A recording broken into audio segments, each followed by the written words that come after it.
In the heart of a city where the past blends with the present, there is a McDonald's that stands out from the rest. Not because of its size or popularity, but because of something much darker. Located on a secluded street where few people venture. After dark, it carries an ancient legend. The restaurant was built on the ruins of an orphanage that mysteriously caught fire, consuming all the children and employees. They say that the souls never found peace, and today they influence everything around them. Employees disappear, customers feel inexplicable chills, and a sweet smell fills the air at dusk, signaling that something other than burgers is ready to be served. Even so, the door remains open, like a silent invitation to the unknown. That night seemed ordinary to Yumi, a young college student who left college tired and hungry. When she saw the light of the McDonald's alone at the end of the street, she decided to go in, seeking refuge and a quick snack. As soon as she walked through the door, a heavy and enveloping silence fell. The lights were too bright, but the place seemed dead. The attendant greeted her with an empty and mechanical smile, as if he had been programmed for that. Yumi hesitated, realizing that something was wrong, but her hunger won. She walked to the counter, discreetly observing the room. The tables were full, but the customers did not move. They chewed in perfect synchrony, with their eyes fixed on their plates like dolls trapped in an eternal trance. Yumi ordered her lunch, trying to ignore the growing sense of dread. She took her order and found a table near the window, seeking some sense of safety. As she took a bite of the first bite, a metallic taste filled her mouth, mixing with the sickly sweet smell of the air. She glanced at the menu boards above the counter, and in a flash, she saw grotesque images, twisted faces, dull eyes, mouths open in silent screams. The images disappeared as quickly as they had appeared, making Yumi doubt her own sanity. The feeling of being watched intensified, and with each passing second, the atmosphere felt heavier, as if something was slowly swallowing everything around her. The doors creak with a disturbing, high-pitched sound, and a cold draft invades the restaurant. The shadows on the walls begin to move, distorting into shapeless forms, as if they were living entities. Yumi feels a presence behind her, and when she turns, she sees a pale, smiling man. His smile is grotesque, almost inhuman. He is not wearing a uniform, but his gaze conveys an ancient authority. With each step, the floor beneath his feet seems to rot. The customers, who were previously motionless, now follow him with black, empty eyes. An indecipherable murmur begins to fill the air, and Yumi feels an unbearable pressure on her chest, as if the place itself is trying to absorb her. Do you know why this McDonald's never closes? The man's voice echoes in Yumi's mind, sharp as a razor.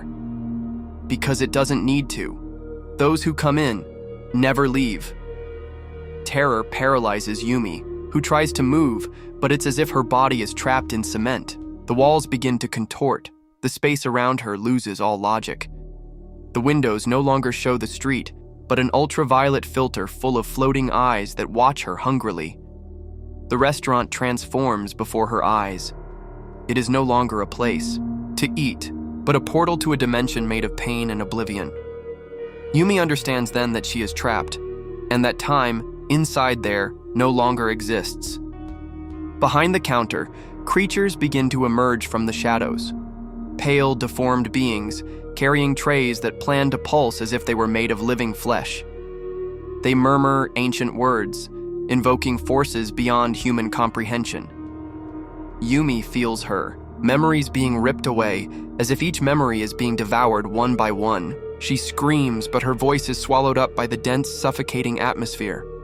The pale man comes closer, revealing that his face is a grotesque mask made of stitched and deformed flesh. Beneath that mask, an entity much older and more evil reveals itself, watching Yumi's every move with eyes that reflect absolute emptiness. The lights flicker violently, and with each flash, the room distorts into unrecognizable shapes. Reality bends, and Yumi is thrown into a whirlwind of misshapen children, childish laughter mixed with agonized screams. The customers who had chewed, in sync, now danced slowly in circles, like playful puppets on invisible strings. Yumi feels her mind fragment, her identity dissolve. Every breath, Every beat of her heart seemed sweet to her inside that eternal prison. The entity extends its deformed hand, touching Yumi's forehead, marking her as yet another servant for the endless cycle of suffering and obedience. In the last moment before losing consciousness, Yumi sees the digital menu flashing again. A new item appears among the options: special recruitment, coming soon. A silent warning that new victims would be needed to feed the curse. She feels her body being pulled into the richness of the restaurant, beyond the kitchens and hallways, into a labyrinth of metal and flesh where former regulars were called to serve eternally. There are no more screams, only the sound of machines working, and hearts beating slowly, weakening with each service cycle. Now, Yumi is part of the visibility that keeps the restaurant alive. At dawn, McDonald's looks normal. No sign that anything macabre has happened there. The shiny facade, the cheerful commercials, all mask the horror that lurks within. A new photo adorns the Employee of the Month wall. Yumi, with a hollow smile and lifeless eyes, wearing her impeccable uniform. To regular customers, she is just another friendly server. But to those sensitive to the supernatural, her presence is a silent reminder that the restaurant never forgets its victims. On very quiet nights, if one listens closely, one can still hear, coming from the walls, the whispers and moans of those who have stayed there forever.